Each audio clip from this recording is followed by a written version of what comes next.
Way back, over 100 years ago, a young journalist named Napoleon Hill decided to tackle one of the biggest questions out there. It was a mission that would literally take up 25 years of his life and pretty much create the entire world of personal development as we know it. And it all started with one simple but really powerful question. I mean, really think about it. Why do some people just seem to attract success and money like a magnet, while so many other people work their entire lives and just struggle? Is it all just dumb luck? Did they inherit it? Or is there some kind of secret formula that the wealthy know and the rest of us don't? Well, that's exactly the question we're going to deconstruct today. So the story goes like this. In 1908, Hill gets to meet Andrew Carnegie, who is basically one of the richest men on the planet. And Carnegie gives him this wild challenge. Spend the next 20 years studying the most successful people in the world to figure out what they all have in common. Hill said yes, and for the next quarter of a century, he interviewed over 500 absolute titans. We're talking Henry Ford, Thomas Edison, Alexander Graham Bell. And in 1937, he finally distilled everything he learned into one book, Think and Grow Rich. Okay, so Hill laid out 13 principles, which can feel like a lot. To make it way easier to digest, we've organized them into a 5-part blueprint. We're going to start by programming your inner blueprint. Then we'll build your action toolkit. After that, we'll fire up the engine of execution, learn how to unlock some hidden amplifiers, and finally, reach the pinnacle of mastery. Ready? Let's go. First things first, your inner blueprint. Because according to Hill, every single fortune, every great achievement, it doesn't start in a bank or a business. It starts right here, in your mind. The absolute launch pad for getting rich is principle number 1, desire. And listen, Hill is super clear on this. This is not some casual wish like, oh, I'd like to be rich one day. No, he's talking about a white-hot, burning obsession, something that you are completely consumed by day and night. Okay, but how do you actually take a feeling and make it real? This is where Hill gets super practical. He gives us a 6-step formula. Step 1, be specific. Fix the exact amount of money you want. Not a lot, but a number. 2, figure out exactly what you're going to give in return. There's no such thing as something for nothing. 3, set a hard deadline. 4, create a real plan, and this is the key, start immediately. 5, write it all down in one clear sentence. And finally, step 6, read that statement out loud, twice a day, every single day. You're basically programming your brain for this new reality. Now, what's so smart about this is how the next 2 principles connect. Principle 2 is faith. You have to believe without a shadow of a doubt that you can actually get this money. But what if you don't believe it yet? Well, that's where principle 3, autosuggestion, comes in. That statement you're reading twice a day, that's autosuggestion. You are literally feeding that goal to your subconscious mind until it develops unshakable faith. See how it works? Okay, moving on. Once that mental foundation is rock solid, you need to start building. It's time to assemble your practical toolkit for success. And here, Hill makes a huge distinction.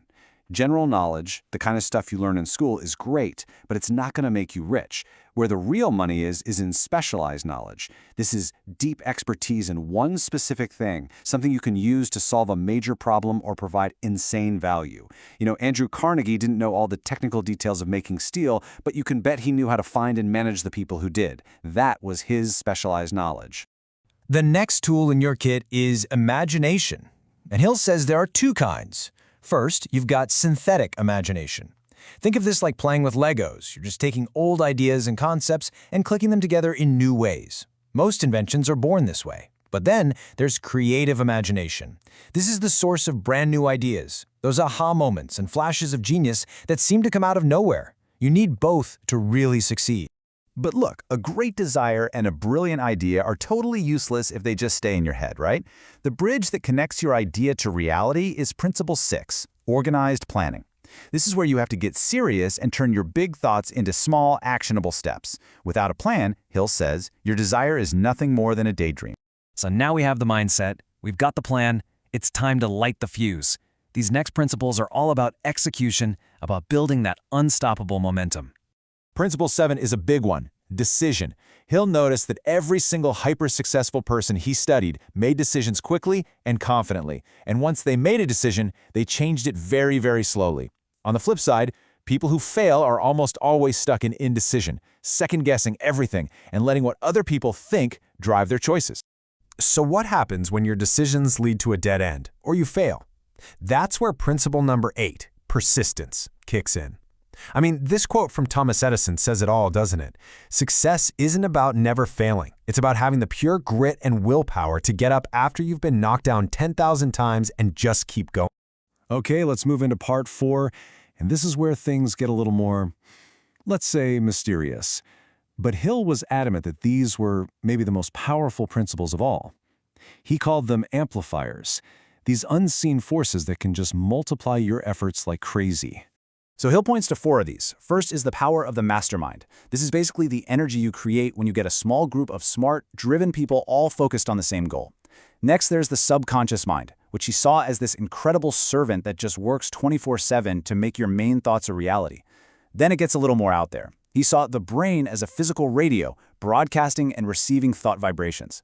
And finally, and this was pretty radical for its time, he talked about sex transmutation, the idea of taking our most powerful energy and consciously redirecting it into creative work or building a business. Big concepts for sure, but totally central to his whole philosophy. And that brings us to the very last stage of the journey. Once you've really dialed in the first 12 principles, you get to unlock the final level, the pinnacle of mastery. And this is it, the 13th principle, the sixth sense. Hill called this the peak of his entire philosophy. It's a state you reach where your intuition becomes incredibly sharp and reliable. And he was really clear. This isn't some kind of magic trick. It's what happens naturally when you master all the other steps. Your mind gets so sharp that you start getting these flashes of insight, that gut feeling that guides you to make the right moves almost without thinking. So when you step back and look at all 13 principles together, you realize this isn't just a random list of tips. It's a complete system, a step-by-step process. You start with your mind. You build a plan with the right tools. You take massive action. You tap into these other forces to amplify your work. And eventually, you reach a state of pure intuitive mastery. It all flows together.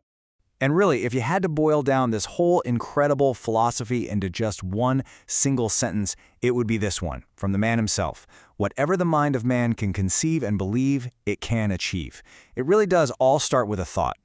Look, this isn't just some interesting theory from 100 years ago. It's a blueprint for action. So I have to ask you, after seeing this whole system laid out, which one of these 13 principles are you going to pick and start using in your life, starting today?